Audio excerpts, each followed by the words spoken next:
السلام علیکم ورحمۃ اللہ وبرکاتہ۔ ایسی حقیقت جو کوئی نہیں بتاتا، مگر ہماری کوشش ہوتی ہے کہ ہر ویڈیو ہماری حقیقت پر مبنی ہو۔ جو آپ جب اس ویڈیو کو سنیں گے شروع سے آخر تک تو آپ خود جان جائیں گے یہ باتیں ابھی تک کسی نے نہیں بتائیں۔ چلیے ویڈیو شروع کرتے ہیں۔ سوچیں ذرا، ایک ایسا شخص جو اس وقت حالت جنگ میں ہے، جس کے ملک میں ہر طرف تباہی مچی ہوئی ہے اور وہ دنیا بھر سے ٹینک، میزائل اور گولہ بارود مانگ رہا ہے۔ کیا ایسے رہنما کو نوبل امن انعام دیا جا سکتا ہے؟ مطلب بظاہر یہ بات کسی مذاق یا ایک بہت بڑے تضاد جیسی لگتی ہے۔ بالکل، ایک بہت عجیب سی بات لگتی ہے سننے میں۔ ہاں نا، لیکن آج ہم جس حقیقت پر بات کرنے والے ہیں وہ دراصل دنیا کی تاریخ اور یہ جو جنگ اور امن کے تصورات ہیں نا، ان کو پوری طرح چیلنج کرتی ہے۔ ہم ایک ایسی قوم کی بات کر رہے ہیں جس کے بارے میں دنیا کے بڑے بڑے جو عسکری ماہرین تھے انہوں نے پیشگوئی کی تھی کہ یہ محض 73 گھنٹے ٹک پائے گی۔ 73 گھنٹے؟ صرف 3 دن؟ بالکل، لیکن آج 4 سال بعد بھی وہ سینہ تانے کھڑی ہے۔ تو اس پورے منظرنامے میں یہ جو امن کا تصور ہے یہ کہاں فٹ بیٹھتا ہے؟ دیکھیں، جب ہم امن کے روایتی تصور کی بات کرتے ہیں نا، تو ہمیشہ سے ہمارے ذہن میں سفید جھنڈے آتے ہیں، خاموشی اور کسی حد تک ہتھیار ڈال دینا۔ صحیح، کبوتر اڑا دیے، سفید جھنڈے لہرا دیے۔ ہاں بالکل، جب ہم عالمی تنازعات کا تجزیہ کرتے ہیں تو عام طور پر یہی سمجھا جاتا ہے کہ بھئی جو فریق جنگ بندی کی بات کر رہا ہے بس وہی امن کا علمبردار ہے۔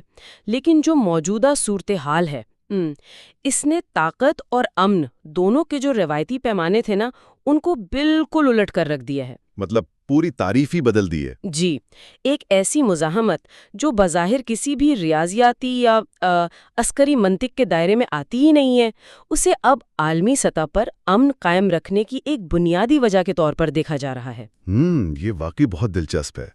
اس معمے کو سمجھنے کے لیے میرے خیال میں ہمیں فروری 2022 کی ان سرد راتوں کی طرف واپس جانا پڑے گا۔ وہ راتیں جب سب کچھ بدل رہا تھا۔ بالکل، مجھے یاد ہے دنیا بھر کے نیوز چینلز کی سکرینوں پر وہ سرخ رنگ کے نقشے چل رہے تھے، ایک بہت بڑی ایک سپر پاور فوجی طاقت دارالحکومت کیو کی جانب بڑھ رہی تھی۔ اور اس وقت کا جو عالمی جغرافیائی اور سیاسی ماحول تھا وہ ایسا تھا کہ ہر کوئی بس گھڑیاں دیکھ رہا تھا۔ ہاں، کاؤنٹ ڈاؤن چل رہا تھا۔ بالکل، سب کو یہی لگ رہا تھا کہ 73 گھنٹے اور بس گیم اوور۔ اور یہ کوئی ہوائی اندازہ تو تھا نہیں، مطلب ماہرین کہہ رہے تھے یہ نہیں، بالکل ہوائی نہیں تھا۔ دیکھیں، جب ہم اس وقت کے اعداد و شمار اٹھا کر دیکھتے ہیں نا تو ایک طرف دنیا کی جدید ترین فوجی مشینری تھی، ہزاروں ٹینک تھے اور فضا پر مکمل کنٹرول تھا۔ بالکل، ایئر سپیریورٹی ان کے پاس تھی۔ جی، اور دوسری طرف ایک ایسی فوج تھی جو وسائل کے اعتبار سے بہت زیادہ پیچھے تھی۔ جب عسکری حکمت عملی کے تحت کسی ملک پر اتنا بڑا حملہ ہوتا ہے نا تو حملہ آور کا پہلا ہدف کیا ہوتا ہے؟ دارالحکومت پر قبضہ اور قیادت کو ختم کرنا یا ان کو بھگا دینا۔ تو نفسیاتی طور پر یہ تسلیم کر لیا گیا تھا دنیا میں کہ بس چند روز کی بات ہے اور اقتدار کی منتقلی ہو جائے گی۔ اور اسی نفسیاتی دباؤ کے دوران نا ایک ایسا لمحہ آتا ہے جس کی توقع واقعی کسی کو نہیں تھی۔ ایک بالکل غیر متوقع لمحہ۔ ہاں، ایک ایسا شخص جو دیکھیں چند سال پہلے تک ٹیلی ویژن پر ایک کمیڈین تھا، ایک مزاحیہ پروگرام میں وہ صرف صدر کا کردار ادا کر رہا تھا، ایک ایکٹر، اور دنیا کی سپر پاور یعنی امریکہ اسے باقاعدہ پیشکش کرتی ہے کہ ہم آپ کو اور آپ کے خاندان کو بحفاظت نکال لیتے ہیں، آپ آ جائیں کسی محفوظ ملک میں جا کر اپنی جلاوطنی حکومت بنا لیں۔ اور سچی بات ہے، ایک عام انسان سے یہی توقع کی جاتی ہے کہ بھئی وہ اپنی اور اپنے خاندان کی جان بچائے گا۔ بالکل، کوئی بھی نارمل انسان یہی کرے گا۔ لیکن اس پیشکش کے جواب میں جو الفاظ ادا کیے گئے نا انہوں نے اس جنگ کی پوری نفسیات کو تبدیل کر دیا۔ وہ تاریخی جملہ، جی، مجھے سواری نہیں گولہ بارود چاہیے۔ اب دیکھیں، یہ کوئی محض ایک فلمی یا جذباتی جملہ نہیں تھا، یہ دراصل قیادت کی نفسیات کا ایک بہت گہرا مطالعہ ہے۔ وہ کیسے؟ عسکری سائنس میں ایک بنیادی اصول ہے کہ فرنٹ لائن پر جو سپاہی لڑ رہا ہے نا اس کا حوصلہ براہ راست اس بات سے جڑا ہوتا ہے کہ اس کی کمانڈ کہاں کھڑی ہے، اس کا لیڈر کہاں ہے۔ صحیح، مطلب اگر لیڈر پیچھے ہٹ گیا تو سب ختم۔ اگر سربراہ مملکت دارالحکومت چھوڑ کر فرار ہو جاتا تو آپ یقین کریں فوج کا جو مورال تھا وہ اسی سیکنڈ میں زمین بوس ہو جاتا۔ مزاحمت تو اندر سے ہی ٹوٹ جاتی نا۔ بالکل، جو لکیر انہوں نے سرحدوں پر کھینچی تھی وہ اندر سے ٹوٹ جاتی۔ کیا بات ہے! یہ تو بالکل نا کسی ہالی ووڈ فلم کے اسکرپٹ جیسا لگتا ہے، جہاں ایک عام سا انسان جس سے کوئی امید نہیں ہوتی وہ اچانک ہیرو کے روپ میں ابھرتا ہے اور سپر پاور کی آنکھوں میں آنکھیں ڈال کر پوری تاریخ کا رخ موڑ دیتا ہے۔ لیکن یہ ہیروئزم نا سننے کی حد تک تو واقعی بہت مذہور کن لگتا ہے، بہت فیسنیٹنگ ہے۔ لیکن اگر ہم جذبات کو ایک طرف رکھ دیں اور ذرا نقشے اور زمینی حقائق پر نظر دوڑائیں تو صورتحال بہت بھیانک ہے۔ اب تو 4 سال گزر چکے ہیں۔ بالکل آپ صحیح کہہ رہے ہیں۔ جنگ کے جو زمینی حقائق ہوتے ہیں نا وہ کبھی بھی فلمی نہیں ہوتے۔ پردے پر دیکھنا اور بات ہے، حقیقت اور بات ہے۔ جب مزاحمت کا فیصلہ کیا جاتا ہے تو اس کی ایک انتہائی بھاری قیمت ادا کرنی پڑتی ہے، اور وہ قیمت پھر نسلوں تک محسوس کی جاتی ہے۔ ہاں، اور وہ قیمت اعداد و شمار میں تو واقعی دل دہلا دینے والی ہے۔ مطلب 1 لاکھ سے زائد فوجی اپنی جانوں سے ہاتھ دھو بیٹھے۔ 1 لاکھ انسان؟ جی، اور 60 لاکھ سے زیادہ شہری۔ 60 لاکھ! وہ اپنا گھر بار، اپنا سب کچھ چھوڑ کر در بدر ہونے پر دوسرے ممالک میں پناہ لینے پر مجبور ہو گئے۔ پورے ملک کا انفراسٹرکچر جو ہے وہ تباہ ہو چکا ہے، اور اس سب کے باوجود اگر ہم نقشہ دیکھیں تو تقریباً 20% رقبہ اب بھی قبضے میں۔ 20%؟ تو یہاں نا میرے ذہن میں ایک سوال الجھاتا ہے، اور یقیناً سننے والوں کے ذہن میں بھی ہوگا۔ جب 60 لاکھ لوگ بے گھر ہو جائیں، اتنا بے تحاشا جانی نقصان ہو رہا ہو، تو کوئی قوم ہتھیار کیوں نہیں ڈال دیتی؟ مطلب کیا محض زمین کے ایک ٹکڑے کو بچانے کے لیے اتنی بڑی قیمت، اتنی لاشیں گرانا، کیا یہ عقل مندی ہے؟ یہ ایک بہت اہم اور چبھتا ہوا سوال ہے، لیکن اس کا جواب دراصل جنگ کی نوعیت میں چھپا ہے۔ دیکھیں، جنگیں 2 طرح کی ہوتی ہیں۔ ایک وہ ہوتی ہیں جو محض سرحدوں کے تعین کے لیے یا کسی مخصوص علاقے پر قبضے کے لیے لڑی جاتی ہیں، جیسے سرحدی تنازعات ہوتے ہیں۔ بالکل۔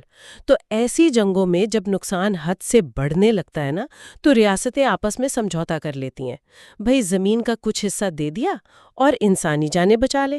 صحیح، ایک پریکٹیکل فیصلہ کر لیا۔ جی، لیکن دوسری قسم ان جنگوں کی ہوتی ہے جو وجودی ہوتی ہیں، یعنی ایگزسٹینشل وار۔ یہاں قوموں کو یہ ادراک ہو جاتا ہے کہ حملہ آور کا مقصد صرف زمین کا کوئی ٹکڑا لینا نہیں ہے، بلکہ ان کی شناخت، ان کی زبان، ان کی ثقافت اور ان کے وجود کو مکمل طور پر دنیا کے نقشے سے مٹا دینا ہے۔ تو مطلب یہ زمین کی نہیں، بقا کی جنگ بن چکی ہے۔ بالکل۔ لیکن پھر بھی ذرا ایک عام انسان کے نقطہ نظر سے سوچیں۔ ایک انسان جو اپنے بچوں کو مرتے دیکھ رہا ہو، کیا وہ اس وقت یہ نہیں سوچے گا کہ کم از کم گولیاں تو چلنا بند ہوں؟ مطلب زندہ رہیں گے تو شناخت بھی بچا ہی لیں گے نا؟ ایک عام انسان کا یہ سوچنا بالکل فطری ہے، لیکن جب کسی قوم کو اجتماعی طور پر یہ یقین ہو جائے نا کہ ہتھیار ڈالنے کے بعد انہیں جو زندگی ملے گی وہ دراصل موت سے بھی بدتر ہوگی تو ان کی نفسیات بدل جاتی ہے۔ موت سے بدتر؟ ہاں، دیکھیں، ہتھیار ڈالنے کا مطلب شاید یہ ہو کہ فوری طور پر گولیاں رک جائیں، لیکن تاریخ ہمیں بتاتی ہے کہ جب ان وجودی جنگوں میں، ان ایگزسٹینشل وارز میں شکست ہوتی ہے تو اس کے بعد کیا ہوتا ہے؟ اس کے بعد نسلوں کو غلامی، جبر اور ثقافتی مٹاؤ کا سامنا کرنا پڑتا ہے۔ کلچرل اریسمنٹ۔ صحیح، بالکل۔ تو ایسی صورتحال میں جو مزاحمت ہے نا وہ دراصل ایک سست موت سے بچنے کی آخری کوشش بن جاتی ہے۔ وہ جو 60 لاکھ لوگ ملک چھوڑ گئے اور وہ جو اب بھی خندقوں میں موجود ہیں، وہ یہ بھاری قیمت اس لیے ادا کر رہے ہیں کیونکہ ان کے نزدیک ہار ماننے کا مطلب اپنے مکمل وجود کا، اپنی ہستی کا خاتمہ ہے۔ یہ وضاحت واقعی نا رونگٹے کھڑے کر دینے والی ہے کہ انسان اپنی شخصیت مٹ جانے کے خوف سے کس حد تک جا سکتا ہے اور کتنی بڑی قربانی دے سکتا ہے۔ بالکل۔ لیکن یہاں آ کر نا ہماری بات ایک بہت ہی عجیب موڑ لیتی ہے، مزید پیچیدہ ہو جاتی ہے۔ ہم اتنی خونریزی کی بات کر رہے ہیں، تباہی، لاشوں اور 60 لاکھ مہاجرین کی بات کر رہے ہیں، اور دوسری طرف اوسلو یونیورسٹی کے ایک پروفیسر ہیں ڈاگ آسٹن اینڈیشے، ان کی جانب سے اس رہنما اور وہاں کے عوام کو 2026 کے نوبل امن انعام کے لیے نامزد کیا گیا ہے۔ یہی وہ نقطہ ہے جو سب کو حیران کر رہا ہے۔ میں یہاں ناقدین کے نقطہ نظر سے ایک بنیادی سوال پوچھنا چاہتا ہوں۔ مطلب ایک ایسا شخص جو حالت جنگ میں ہے، جو فخریہ طور پر دنیا سے گولہ بارود مانگ رہا ہے، اسے امن کا انعام کیسے دیا جا سکتا ہے؟ دیکھیں، یہ ایک بہت فطری اور جائز اعتراض ہے، اور یہ صرف آپ نہیں، عالمی سطح پر بھی بہت سے لوگ یہ سوال اٹھا رہے ہیں۔ بظاہر یہ واقعی ایک بہت بڑا تضاد ہے۔ یہ تو بھئی ایسا ہی ہے نا کہ کہیں بہت بڑی آگ لگی ہو، چاروں طرف تباہی مچی ہو، اور آپ اس شخص کو بہترین فائر فائٹر کا ایوارڈ دے دیں جو کھڑا مزید لکڑیاں اور تیل مانگ رہا ہو تاکہ آگ کو کسی دوسری طرف جانے سے روکا جا سکے۔ واہ، کیا بات ہے! امن کا انعام تو اصولاً اس کو ملنا چاہیے نا، جو جنگ بندی کروائے، جو فریقین کو بٹھائے، مذاکرات کی میز پر لائے اور ہتھیار رکھوا دے۔ آپ کی فائر فائٹر والی مثال بہت زبردست اور دلچسپ ہے، لیکن دیکھیں، یہ جو جغرافیائی سیاست یا جیو پالیٹکس ہے نا، اس میں آگ بجھانے کے اصول تھوڑے مختلف ہوتے ہیں۔ وہ کیسے؟ پروفیسر اینشے کی جو دلیل ہے وہ دراصل امن کے اس تصور پر کھڑی ہے جسے ہم ڈیٹرنس یا روک تھام کی فلسفی کہتے ہیں۔ ان کا استدلال یہ ہے کہ اگر یہ قوم فروری 2022 میں وہ آگ نہ جھیلتی، اگر وہ ہتھیار ڈال کر خاموشی اختیار کر لیتے، تو حملہ آور فوج کے قدم وہاں رکنے والے نہیں تھے۔ تو مطلب وہ اس ملک کو عبور کر کے آگے نکل جاتے؟ بالکل یہی تو خطرہ تھا۔ جو عسکری اور سیاسی تجزیے ہیں ان کے مطابق اس کے بعد اگلا نشانہ تھا مولڈووا، اور پھر ممکنہ طور پر بالٹک ریاستیں جن میں ایسٹونیا، لٹونیا وغیرہ شامل ہیں، اور آپ کو پتہ ہے کہ بالٹک ریاستیں نیٹو کا حصہ ہیں۔ اوہ، نیٹو کا حصہ ہیں، تو پھر تو آرٹیکل 5 ٹریگر ہو جاتا؟ جی، اگر ان پر حملہ ہوتا تو اس کا سیدھا سا مطلب یہ تھا کہ پورا یورپی براعظم اور شاید امریکہ بھی ایک براہ راست اور بہت ہی خوفناک عالمی جنگ کی لپیٹ میں آ جاتا۔ تو اس نامزدگی کی جو بنیادی وجہ ہے وہ یہ ہے کہ اس ایک قوم کی مزاحمت نے دراصل خود کو ایک بفر زون میں تبدیل کر لیا۔ اچھا، ایک شیلڈ بنا لیا خود کو۔ بالکل، انہوں نے اپنے ملک کی تباہی کی قیمت پر کروڑوں یورپی باشندوں کو ایک ممکنہ اور اس سے بھی کہیں بڑی جنگ کے خطرے سے محفوظ رکھا ہے۔ تو اس منطق کے حساب سے انہوں نے ایک چھوٹی جنگ لڑ کر، یا چلیں اپنے ہاں اس جنگ کو الجھا کر، پوری دنیا کو ایک بڑی عالمی جنگ سے بچا لیا۔ یہ پوائنٹ تو واقعی بہت مضبوط ہے، لیکن پھر بھی کیا امن کے نام کی تاریخ میں اس طرح کی کوئی نظیر ملتی ہے؟ مطلب جہاں باقاعدہ مزاحمت کرنے والے کو انعام دیا گیا ہو؟ جی، تاریخ ایسی مثالوں سے بھری پڑی ہے۔ اگر ہم تھوڑا پیچھے جائیں 1940 کی دہائی کی طرف، جب برطانیہ پر شدید بمباری ہو رہی تھی، لندن جل رہا تھا، بلٹس کا دور۔ جی بالکل، اس وقت اگر برطانوی قیادت، خاص طور پر ونسٹن چرچل، یہ سوچ لیتے کہ بھئی شہروں کو تباہی سے بچانے کے لیے اور اپنے لوگوں کی جانیں بچانے کے لیے نازی جرمنی کے سامنے ہتھیار ڈال دیے جائیں، تو کیا آج ہم اسے امن کہتے؟ ظاہر ہے نہیں، وہ تو پورے یورپ پر فاشزم کا ایک مکمل تسلط ہوتا۔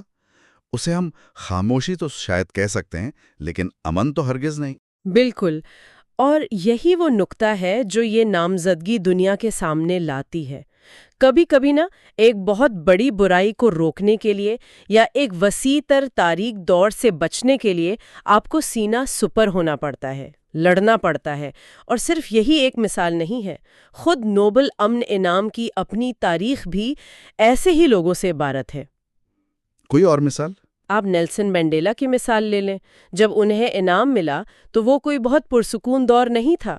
جنوبی افریقہ انتہائی انتشار اور نسلی فسادات کی لپیٹ میں تھا، اور خود مینڈیلا کی جو جماعت تھی اس نے ایک طویل عرصے تک باقاعدہ مسلح جدوجہد بھی کی تھی۔ ہاں، یہ بات تو ہے۔ اسی طرح آپ آنگ سان سوچی کو دیکھ لیں۔ ان کو یہ انعام اس وقت دیا گیا جب وہ خود نظر بند تھیں، قید میں تھیں، اور ان کا ملک ایک ظالم فوجی آمریت کے شکنجے میں جکڑا ہوا تھا۔ تو بات یہ ہے کہ یہ انعام اکثر ان حالات میں دیا جاتا ہے جب انسانی ہمت جبر کے سامنے کھڑی ہوتی ہے، اور وہ ایک بڑے امن کی خاطر اپنے موجودہ سکون کو قربان کر دیتی ہے۔ یہ امن کی تشریح کا ایک بالکل ہی نیا زاویہ ہے۔ مطلب یہ کہ امن صرف گولیاں روکنے کا نام نہیں ہے، بلکہ اس ظالمانہ نظام کے خلاف ڈٹ جانے کا نام ہے جو مستقبل میں کسی بھی طرح کے امن کو پنپنے ہی نہیں دے گا۔ جی بالکل درست کہا آپ نے۔ اور جب ہم حالات کو اس اینگل سے دیکھتے ہیں نا، تو یہ کہانی محض یورپ کی سرحدوں یا کسی ایک خطے کے نقشے تک محدود نہیں رہتی۔ یہ تو ایک طرح سے ایک آفاقی سچائی بن جاتی ہے۔ ہاں، ایک یونیورسل ٹروتھ۔ بالکل، یہ ہر اس قوم کی کہانی معلوم ہوتی ہے جو کسی بھی طاقتور ظالم کے سامنے اپنے وجود، اپنی زمین اور اپنی شناخت کی جنگ لڑتی ہے۔ اور سچ بتاؤں تو میں اگر اس کا موازنہ اپنے خطے سے کروں تو پاکستانی قوم اس درد اور اس کیفیت کو بہت گہرائی سے محسوس کر سکتی ہے۔ یہ احساس واقعی بہت فطری ہے، کیونکہ جب کوئی بھی قوم اپنی آزادی کی قیمت چکاتی ہے نا، تو اس کی گونج دنیا کے ہر اس معاشرے میں سنائی دیتی ہے جس نے کبھی نہ کبھی محکومی دیکھی ہو۔ جی، کیونکہ ہماری اپنی تاریخ جو ہے بر صغیر کی، جو طویل جد و جہد رہی ہے، اور بحیثیت قوم ہمارے ارتقاء کے سفر میں بھی ایسے کئی لمحات آئے ہیں جب بظاہر سب کچھ داؤ پر لگا ہوا تھا، جب وسائل نہ ہونے کے برابر تھے اور سامنے کھڑی طاقت بہت بڑی، بہت ظالم تھی۔ اور اس وقت صرف ایک چیز تھی جو ہمیں آگے بڑھا رہی تھی، اور وہ تھا ہمارا حوصلہ اور اپنا وجود برقرار رکھنے کی ایک ضد۔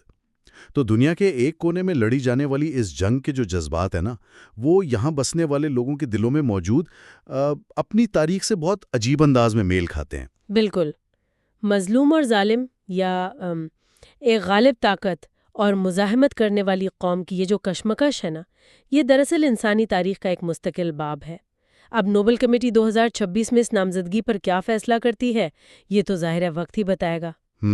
وہ تو وقت ہی بتائے گا۔ لیکن تاریخ کے اوراق میں یہ تجزیہ ضرور درج ہو چکا ہے کہ آزادی کبھی پلیٹ میں رکھ کر یا محض سمجھوتوں کے نتیجے میں نہیں ملتی۔